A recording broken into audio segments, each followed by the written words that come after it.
and supply, affordability, and opportunity. Lastly, we've identified, not lastly, but second to lastly, we've identified that there's some reform needed in our condominium laws. Condominiums are a naturally occurring type of housing that is more affordable because it is more compact. But we are seeing neighbors struggling with the long-term expenditures related to maintaining condominium associations, and we think that modernizing our condo laws not only ensure long-term financial stability for the association, but for residents, and provide transparency and accountability in their governance. And lastly, housing doesn't exist in an isolation somewhere. We must continue to advocate for safe, healthy, thriving communities, considering all things like tenant protections, fair tax policy, strong public transportation, safe streets, and voter protections to ensure that all Rhode Islanders are represented in their government. This moment, we believe, is urgent. The solutions are clear. Rhode Islanders are counting on us and can do better. Together, we can build a Rhode Island where everyone has a safe place to call home. And with that, I'm pleased to turn the podium over to Chairman Bailey and Person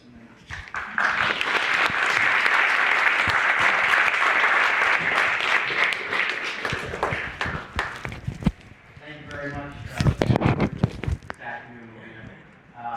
In Rhode Island, as we work to deal with our housing crisis, we're very lucky to have that network serve as a convener of stakeholders, and certainly I know that I rely on her expertise and the network's expertise. We met earlier this week to talk about the priorities that she just mentioned. They're all very exciting. And while we talk about them as priorities, I think it's clear that we underscore that housing has to remain the priority for policymakers in the state of Rhode Island. Much has been done over the last 5-6 years in the state. There's a speaker joining us later today, so you'll be hearing from the Speaker of the House later on. Without him using the bully pulpit of that office over the last 5-6 years, and I really want to commend him for that, and hopefully he will continue doing so. I know that it is a passion of his. We passed, and he'll say this, more than 50 new laws to make it easier to build housing, to support housing at every rung of the socioeconomic ladder, because as Melina touched upon, we do need housing options at all price points. I'm joined by Senator Mack, who sits on the Senate Committee on Housing and Municipal Government, which I am honored to chair, and I'm honored to share some brief remarks on behalf of Senate leadership, Senate President Lawson, Senator Leader Chacon, Takoyan, and along with Senator Mack on that committee, we have several other housing champions. Senator Hu has been a champion on so many issues, as has Senator Coleman, who I know her and I have already discussed several bills that she'll be introducing. So thank you all for joining me here today. I think the fact that there's so many different stakeholders in the room, whether it's folks from Rhode Island Housing, the Secretary of Housing, Deborah Goddard, is here as well. And we also have a number of different providers, folks from Women's Development Corporation, West Elmwood Housing, and myself, during my day job, Justice Assistance. We are also fortunate enough to be a housing provider in the city of Providence to around 50 families. And with that in mind, Mayor De Silva is here, and as Melina touched upon, East Providence and Providence have been champions of housing. And that happens in so many different ways. It doesn't just happen with the bills that we pass up here in the State House, the laws that may overturn zoning regulations and other burdensome items that drive up the cost of housing. We can only do so much here. It really also is dependent on how it filters down to our local cities and towns. And I really want to thank Mayor Smiley from the City of Providence, who's asked the delegation, Senator Mack and myself, to introduce the city's own housing bond in the amount of $20 million to help support their efforts. I commend him for that. That'll be part of the city's legislative package.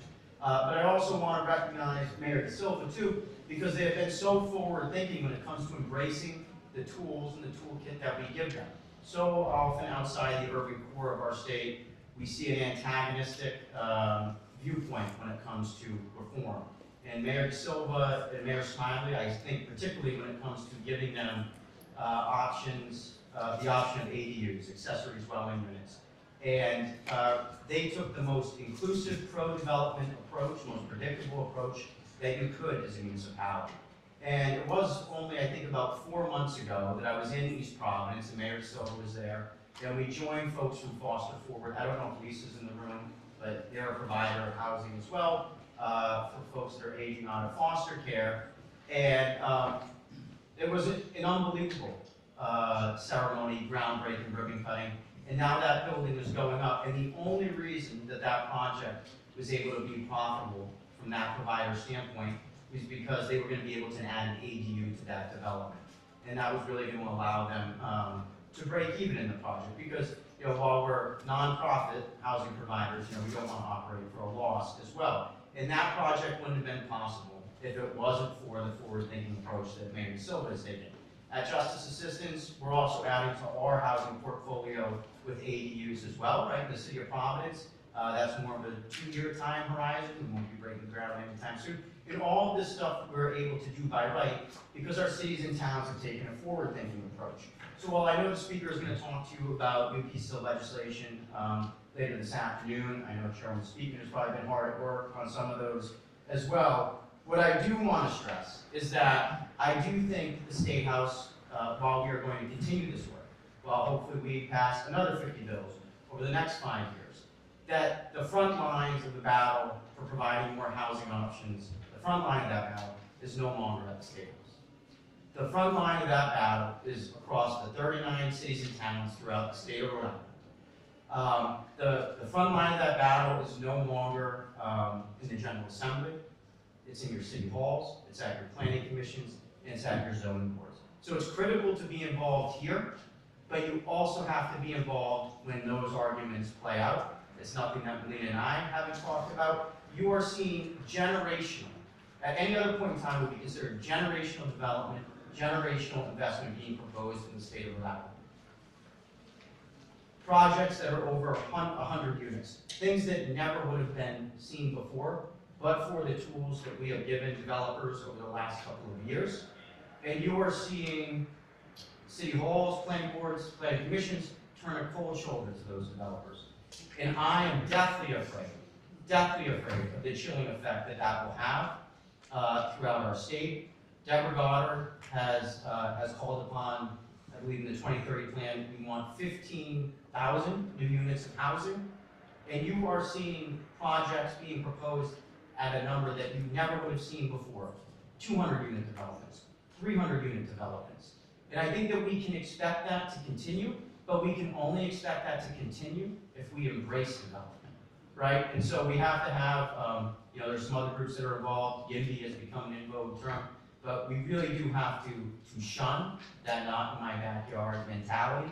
I appreciate you being up here to advocate, but I know that I look forward to also joining you in advocating in the communities throughout the state to ensure that the cold shoulder that some folks want to turn towards developers does not continue, and that we don't have a chilling effect take hold here. So thank you very much for allowing me to speak a few words, Lynn. Thank you.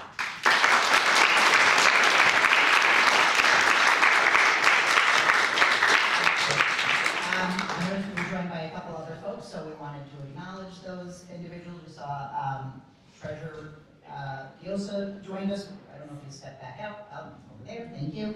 Rep McEntee, Rep McGraw, Senator DeMario, and Senator Uchafusa, we appreciate your support and your leadership on the floor and in committee all the time. So with that, I am very pleased to turn the podium over to Chairwoman Speakman.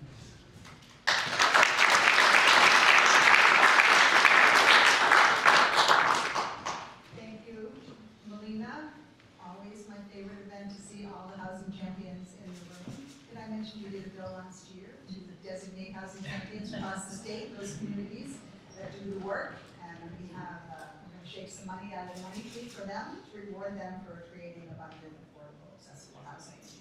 So Melina asked me to speak a little bit about the work of the commission that I'm honored to chair. Many of the members of the commission are in the room. Thank you for your ongoing service to bringing all of the wonderful brains that Rhode Island has, Chairwoman accepted, to the table to share your insights, your thoughts, and your policy recommendations. We aren't done yet, so keep that second Thursday of the month available for the future.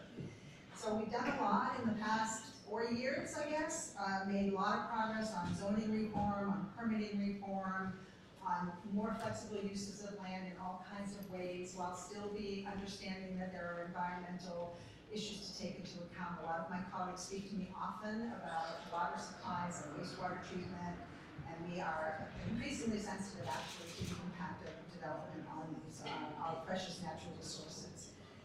We have developed new policy tools like the land bank that we did last year. We have a great piece of legislation this year on faith-based institutions, encouraging them to use their land for affordable housing. We have created a department, which is now an executive office. Thank you, Secretary Goddard, for your leadership there. And that department, or that executive office, brings to the work what we've already been doing, many of the advocates have been doing, but it brings planning and data and analysis that's deeper than we've had before.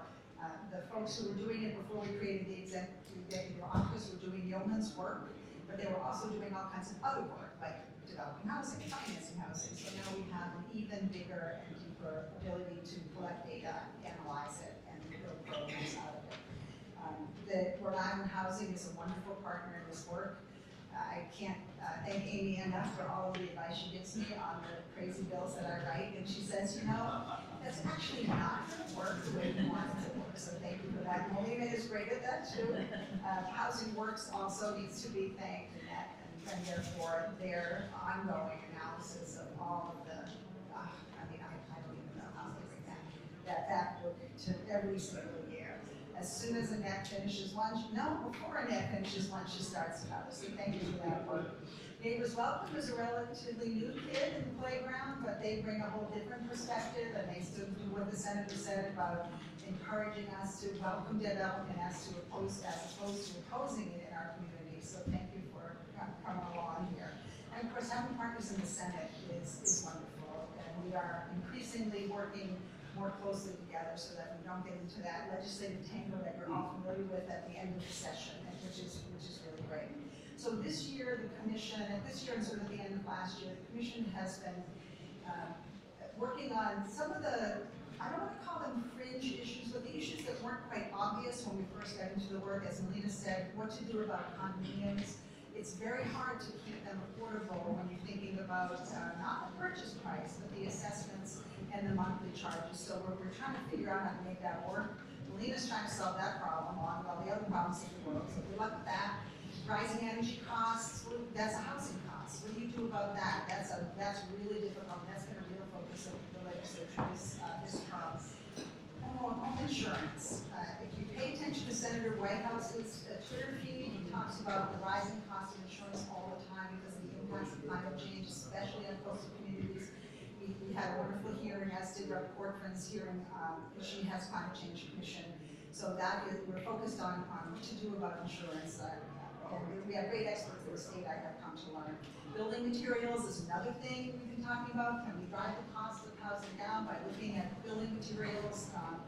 And I learned a lot about factory-built housing and modular housing and all of that.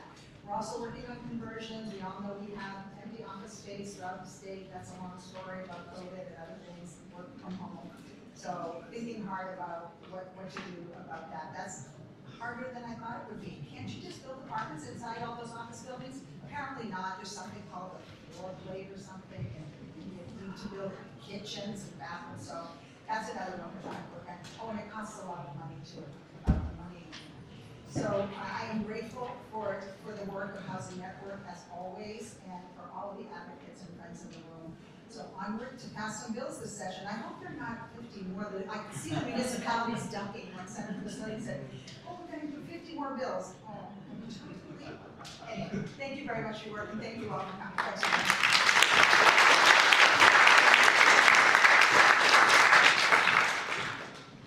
Thank you. I hear we are joined by Mr. Speaker, and so would love to welcome you to the podium to share some remarks. And while you're doing that, I will say thank you 107 times more for your leadership on this issue. I really think without having someone who is a champion for this issue, we would not have made the progress. So thank you so much.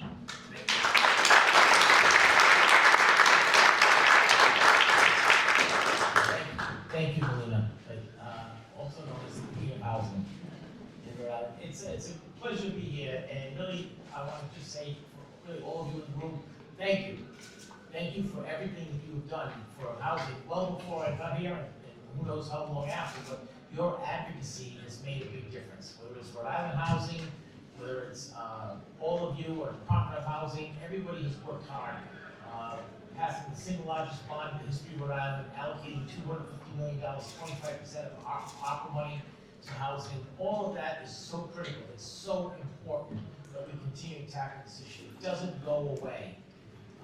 We talk about this. We passed nearly 60 laws over the last 5 years. So we're going to continue. There'll be another housing package this year. People will say to me, what's in the package? I don't know. They're working on it. We have 2 great commissions, one chaired by Representative Speaker, who does an outstanding job on affordability, and one on land use. It has been in Rhode Island over 30 years since we've done any meaningful land reform in the state of Rhode Island. We've done that over the last 5 years. We're starting to see those seeds of change are sprouting up, and we're starting to see building permits at an all-time record high. And we're going to continue to do that. I just left the meeting with ARP, and they were talking about ADUs, and this partnership, this support was critical to that. I know that there's advocates in the House. I want to recognize them who are here beside Representative Speakman, Representative Handy, Representative Reed, Representative Falella, Representative Boylan, Representative McGraw. And if there's 1 or 2 that I missed, I apologize if I came in late. But I will tell you that we can't do it alone. We can't do it alone. We need all of you, but we need the Senate. And that you couldn't get a better champion than Senator Basilian. And I want to thank him for carrying a lot of the housing stuff over the finish line in the Senate. We had an extremely successful year, and it wouldn't happen. It takes, and I like to think, I call him Jake, because he's so Jake to me. Before he got married to a land use attorney, that he was not as open to these ideas. So I thank his wife. And I remember, yes, thank you. He seems to all of a sudden, maybe it was the law degree or something, he seems to all of a sudden understand it now, and he gets it, and he's a great champion. So thank you, Senator, for that, and we continue to work together in a collaborative nature. I will tell you, I have a great working relationship with the governor and the Senate president, and it's only working together that we can get good things done. But we need all of you, and we need your outside organizations, whether it's GrowSmart, whether it's United Way. I can go down the list of all the housing network, all your advocacy groups. We have to continue to work together. And we need to push back. And we need housing at every single level. Market rate housing, affordable housing, workforce housing, low-income housing. We're seeing it. Town of South Kingstown passed last week over 200 units of affordable housing. Would not have happened without the legislative reforms that we have done. More and more projects are being proposed, are being approved, and ultimately being built. We're going to continue to work hard because that'll make a difference in everyone's life. Humbly, I will say thank you again. We look forward to continuing to work with you together as we move forward. And let's keep up the good work. Let's keep the momentum going. Thank you all very much.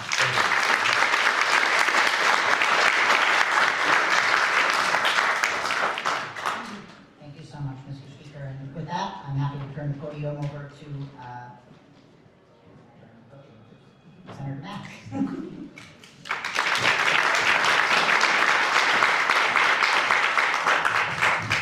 Thank you, Melina and the Housing Network. I am proud to be a champion of not just housing, but also of tenant rights, because this conversation cannot be exclusive of the folks who have to live in the housing that we're building all around our state. I have also been a champion of multifamily housing by right in our communities, and have worked on a piece of legislation for the last 5 years to make sure that we're building as much housing as we need. Rhode Island, prior to having a speaker who was a housing champion in a General Assembly that was committed to making sure that we're building housing for the future Rhode Island generations, we were lagging behind the country in our production. That has rapidly changed, and now we can introduce more tools like ensuring in the city of Providence, which they did in their most recent plans, that moving forward there will be multifamily housing by right. And in our piece of legislation, which we hope in the 5th year it will pass, that every city and town over 40,000 people in the most densely populated cities across our state will have access to multifamily zoning by right. And this will be huge for communities. We've seen it across the country when we eliminate things like when we eliminate zoning that is prohibitive to the types of housing that makes it cheaper to build, quicker to build, and allows families to grow and change in size, but keep the integrity of the community. We remove some of the barriers for people to see themselves not as removed from a community, but included in the community. Whether it is someone who is an empty nester who is looking to downsize and needs more of a condo or a townhome, or a growing family that's not ready to make a single family purchase, but wants to live in closer quarters. All of these things are going to be tools, and in communities across the country, they have been what has worked to bring more housing production and bring the cost down. And to get to where tenants come into this conversation, in cities like Providence, 60% of individuals are renters, and I'm glad that one of the 5th priorities of this housing package realizes that we have to center how we prevent homelessness and how we ensure that more people have access to a roof over their head. One of the core things that is going to be a tool in our toolbox for the rest of this administration and all of the attacks that we see for the most vulnerable people, including our homeless populations, is a commitment to make sure that evictions are harder and that we have a pathway to ensure that every single person who is facing eviction has access to legal representation based on their income. All of these tools, we know, not only build a better ecosystem for both landlords and tenants, but also are proven through research for many years to prevent homelessness. And building great housing and keeping our housing ecosystem going and making sure that our policy is responsive to this moment is going to include renters and our communities that are currently experiencing housing instability and homelessness. And we can do that all through policy. Our General Assembly, especially in the Senate, has not to toot our own horn and to take some fire away from the House, but we have also led on preventing evictions from following a tenant. The Scarlet E that prevents many tenants from finding housing, from getting new housing, or staying in their price range is some of the things that led to our unaffordability crisis, but also our housing instability crisis in our state. The Senate led on that, a piece of legislation that I championed about 3 years ago. And then the City of Providence, and along with grants from the federal government and partnerships with CFJ and RILS, have made it more accessible for people all across our state to get the legal representation and services they need when navigating the process of eviction. And that has been a lifeline. We know that that funding right now is not sure for the next couple of years, but with the General Assembly's help and other housing champions, we can ensure that there is money moving forward, which we've had for the last 5 years, to make sure that Right to Counsel is a tool that Rhode Islanders continue to use because it has been a huge lifeline. So again, I am proud to be part of this package. I'm glad that we're not only talking about building more housing, but that we're talking about the people who are most vulnerable, the people that we tend to leave behind, but the people who are going to benefit from all of these policies, including renters, tenants, and our unhoused population. So thank you, Housing Network. Thank you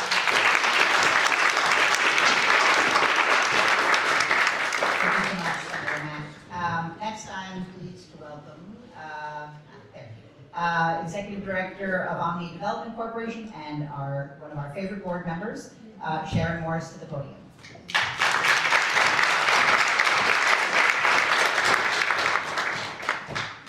Good afternoon, everyone. Thank you for taking the time out of your schedule to attend this very important activity that Melina and her team have organized for you all. I want to thank all the legislators that are present today. I want to thank you for your commitment to affordable housing and for the investments that you have made in affordable housing in the past few years. I want to thank all of the agencies, Rhode Island Housing, the Department of Housing, and Housing Works, all the work that you do to help us develop and build housing in the state of Rhode Island. As a member of the affordable housing community, I am here to ask you all to support two very critical investments this upcoming session. First, the housing bond to help preserve affordable housing. Omni Development Corporation, we have over 1,300 units of affordable housing in the state of Rhode Island and Massachusetts, and Connecticut. And of those 1,300 units, we have 201 units across 5 properties who are actually beyond or will be nearing the 15-year compliance period or have not had any renovations in over 15 years. So that's 201 affordable units that need some capital improvements. It's not to say that we haven't made investments in those properties, but we have not been able to recapitalize those developments. So it's very critical because we have 43 units that will be nearing its affordability period in 2 years. So we have 43 units that could possibly lose the DB affordable restriction. So this is a very critical ask, and I've been asking for these types of services since I came to AMI in 2018, that we should invest more in the preservation of affordable housing.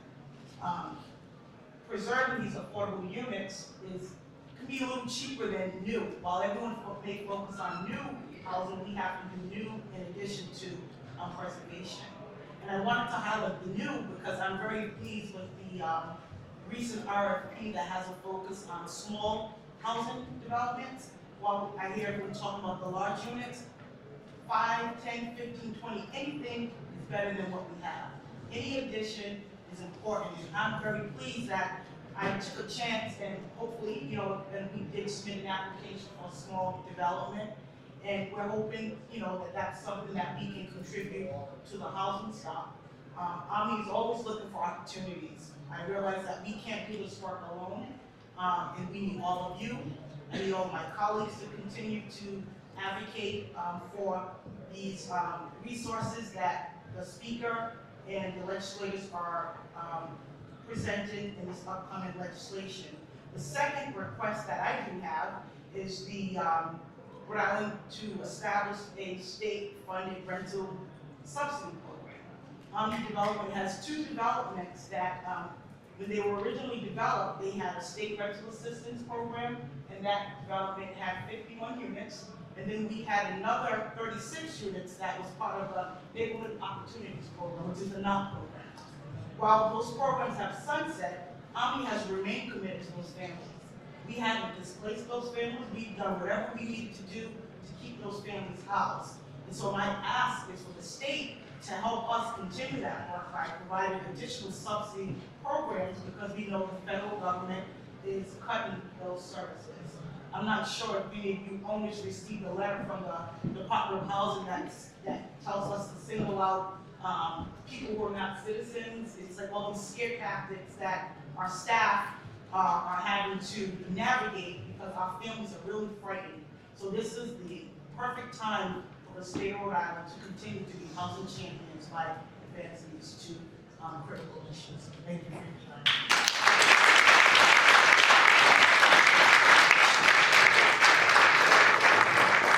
Thank you so much, Sharon. Next, I'm pleased to welcome Executive Director of the Warm Center, all the way from Westerly, Rhode Island, Jessica Mowry, who is also a Housing Network member.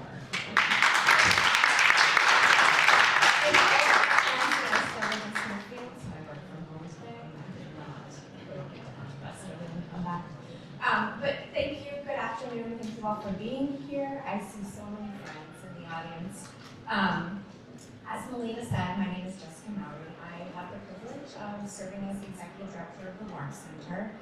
We provide the homeless response in Washington County, which means we conduct outreach, we provide emergency shelter, housing, and housing stabilization.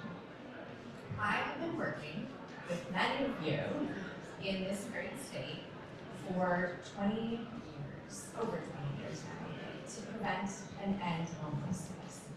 And I can tell you that the one intervention that yields results unlike any other effort is permanent housing.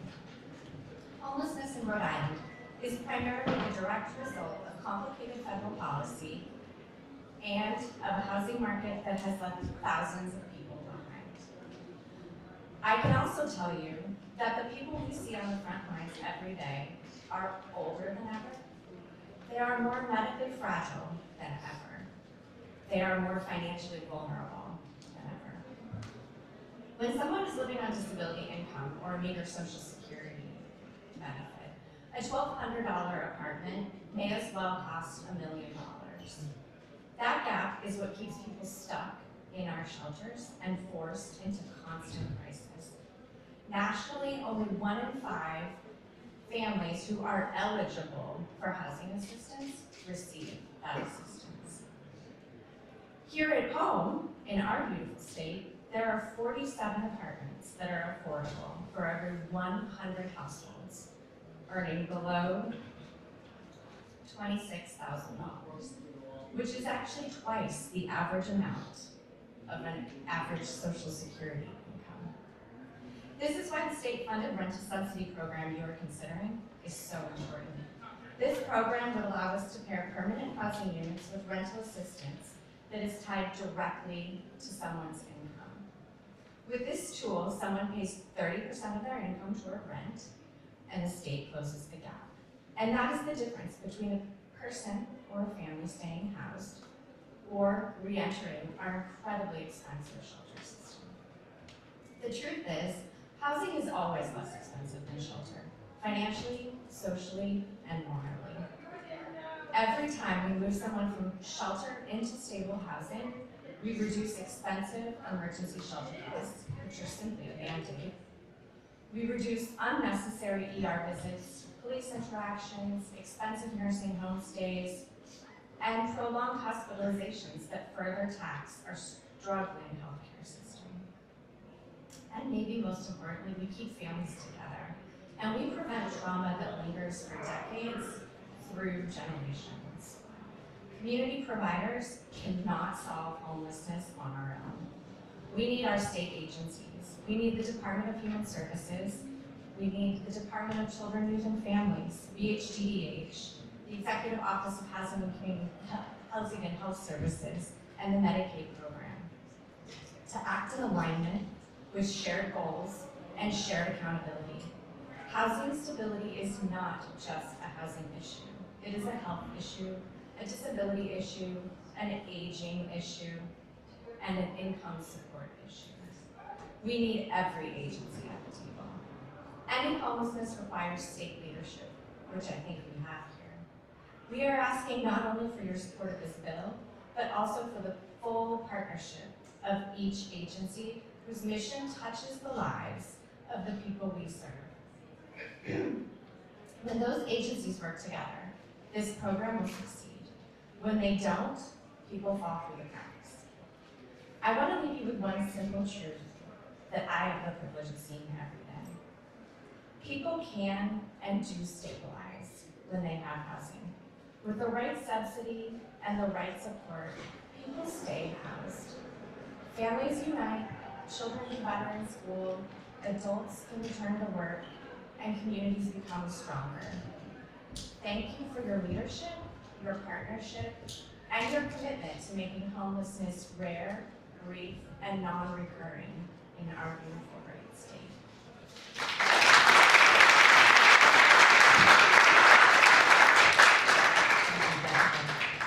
Next, we had hoped to be joined by Don King, who is a fearless housing advocate that we've had the privilege of working with. However, he had a slight health emergency yesterday afternoon, so Katie's going to read a statement that he shared. Thanks, everybody. This is on behalf of Don King, as Melina said. Good afternoon, honorable members of the Rhode Island General Assembly and all homelessness and housing advocates. 1 year ago, I was living in a tent. Today, I stand before you as an advocate, a survivor, and a grateful Rhode Islander. 44 years ago, I received an HIV-positive diagnosis, and throughout those decades, I have faced illness, stigma, and uncertainty. While unhoused last winter, I was treated for spinal lesions in our state's hospitals. That experience taught me the meaning of vulnerability and the power of compassion in our communities. In the past year, I moved into a motel shelter and then into a cooperative apartment program, stepping stones on my journey to safe, stable housing. Yet even these vital supports come with a heavy price tag, consuming 70% of my fixed income as I wait for an opening in senior housing. Like so many Rhode Islanders, I am caught between gratitude for a roof over my head and the struggle to keep it. Today, I also serve on the front lines of our overnight warming shelter, a collaboration between the state of Rhode Island and the Rhode Island Council of Churches. Every night I witness the courage of my neighbors who refuse to give up hope. Their perseverance and my own fuels my next mission, securing more permanent, financially sustainable housing for every Rhode Islander. I want to thank you, our lawmakers, for your tireless work to combat homelessness and expand affordable housing. Your leadership has saved lives and restored dignity, but our work is not done. I look forward to partnering with you, bringing the voices of people with lived experience into every conversation, so that together we can build a future where no one in Rhode Island has to choose between health and a home. Thank you.